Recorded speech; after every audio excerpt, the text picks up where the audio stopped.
I thought of a couple more things about this. Make every effort to be at peace with everyone and to be holy. And it's the and to be holy part. There is sometimes what I consider to be a misperception about holy, that we get holy, that it's an event. Boom. It's not. It's a process. We become holy. We are made holy.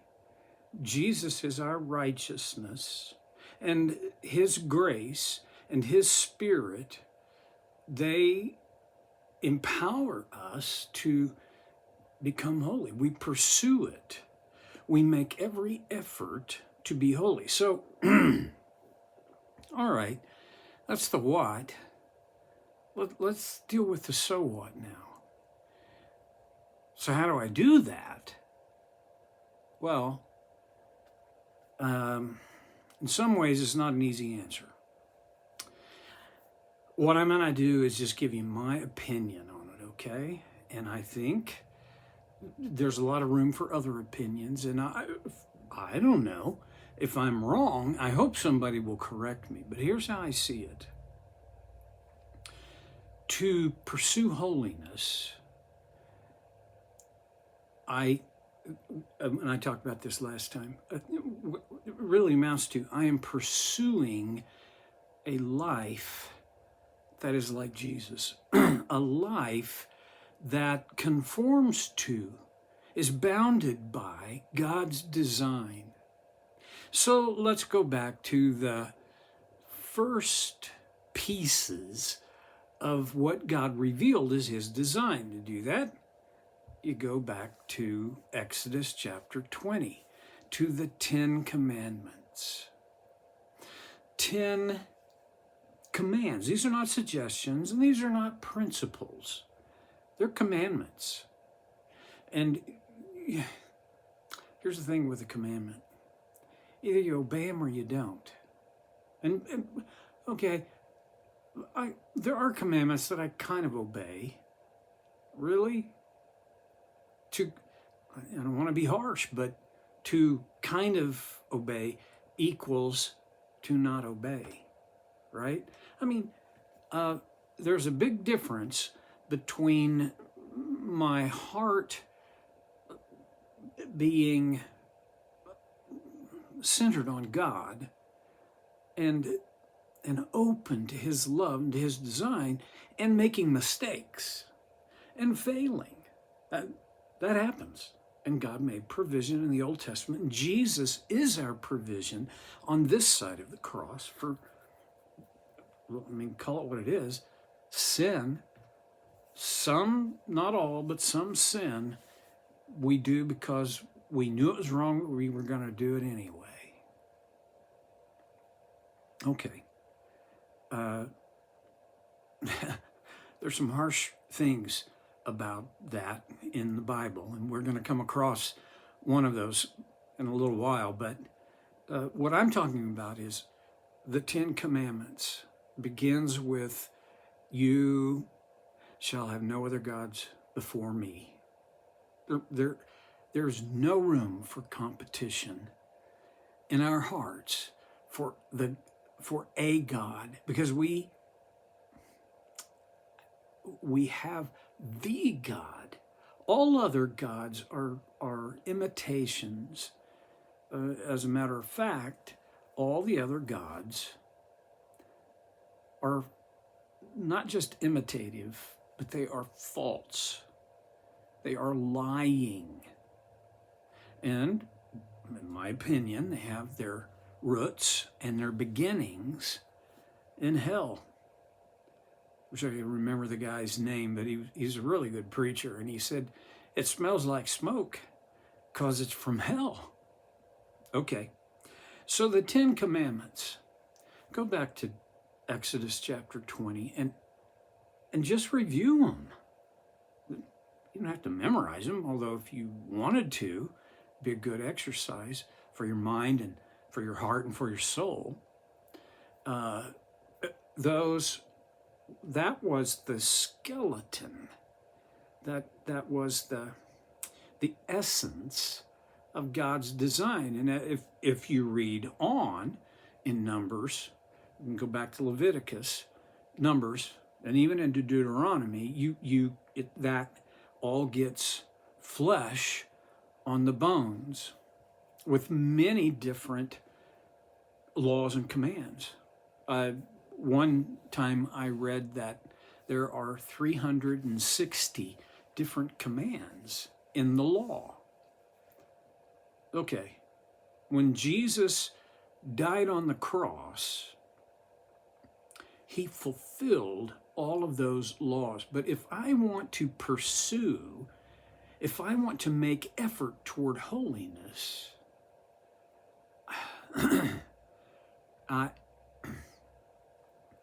observing those commandments that's a great place to start. Now, a lot of people are going to say, well, what about the Sabbath? Okay. I don't observe the Sabbath on Saturday. Some weeks I do, and some weeks I don't. I'm not bound to that. And it's my opinion that because of Jesus fulfilling that, I'm no longer bound by it. Well, I think the entire law was fulfilled by Jesus. There are pieces of it that have not their meaning and power, their priority in a life that is making effort toward holiness, they still apply. So that's a place to start. I'll tell you another place. It's the entire New Testament. That sounds like what a cop-out. You can't tell me anything specific. So you say, well, read the whole Bible. Yeah, kind of. In the Gospels, Jesus issues some commands. Love your neighbor as yourself. Love one another as I have loved you. If you want to drill down to the heart, the core of the gospel, and living a life that makes every effort toward holiness, that's what you need. You got to have, you've got to love. Does that mean, years ago, a guy called it sloppy agape, where anything is okay, just whatever, I don't think so. I think God's love, which in Greek is agape, that's what I want my love to become, but it doesn't get there quickly. For me, I'm convinced that my effort toward holiness will be over when I draw my last breath. But until then, I want to pursue holiness. I want to make every effort toward holiness as long as I'm alive, because that process is a lifelong process. Now, let's go back to this principle. It is my effort empowered by God's grace. It's not just about, can I muster enough energy, inner strength, character to pull myself up by my bootstraps? No, it's not. I couldn't do that to save myself. Nobody can. I'm saved by grace. I'm kept by grace. I am empowered by grace to make every effort toward holiness. All right. And then see to it that no one falls short of the grace of God. Yeah, we talked about that last time, and how Imagine that if I'm going to make every effort toward holiness, the only way that's going to ever happen is by the grace of God. I don't want to fall short of that. I can't limit God's grace. I don't have that power, neither do you. But you and I both can limit what God's grace will do in our lives. Okay, see to it that no one falls short of the grace of God, and that no bitter root grows up to cause trouble and defile many. We talked about it last time. Bitterness. I think how there's this progression that begins with, on a human level, it begins with an injury, probably an emotional or spiritual injury. We hurt, and then we get angry. Well, that is natural, okay? And then if we don't deal with the anger, we'll become resentful. And if we don't deal with resentment, we'll become bitter. And if we don't deal with bitterness, we'll become malicious. The next step down in this spiral is malice, the desired harm. And then we will do harm. We'll do some kind of aggression. Well, you don't have to. You're going to get angry when you're hurt, okay? But if you deal with the anger, you don't have to become resentful. And when you realize you're feeling resentment, you can deal with that and you won't become bitter. All the way down the line, there is an off-ramp, and it's the same off-ramp every time. In human relations, the off-ramp is always, and this is harsh, this is hard, fasten your seatbelt, forgiveness. Bear in mind, me forgiving someone who hurt me, it can't have to do with them deserving my forgiveness. Corrie ten Boom said, I thought by forgiving I would release the one who hurt me and that they would go free. But when I forgave, I realized I was the one who went free. Bitterness, a root of bitterness. You can say a lot about this on a cultural, societal, political, church level. What I want to do is drill down into the me and you level, this ground level of who we are, where life happens.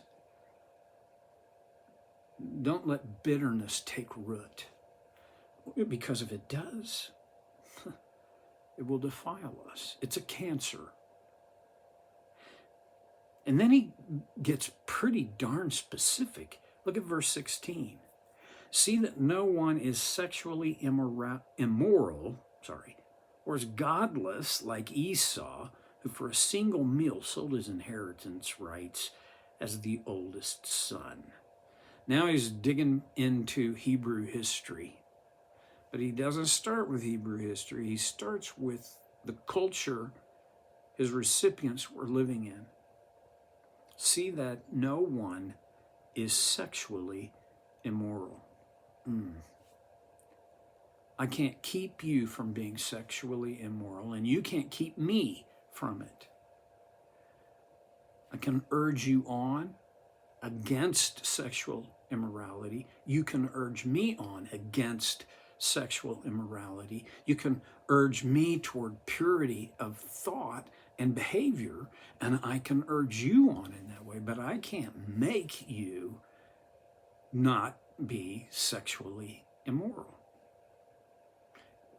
That's not a new thing. That is not new at all. It's as old as century 1 and far, far older than that. Next time we're going to come back to what's at the heart of that. But for now, my time's up, so I'm going to close. I'll see you next time on Soul Care with Stevie.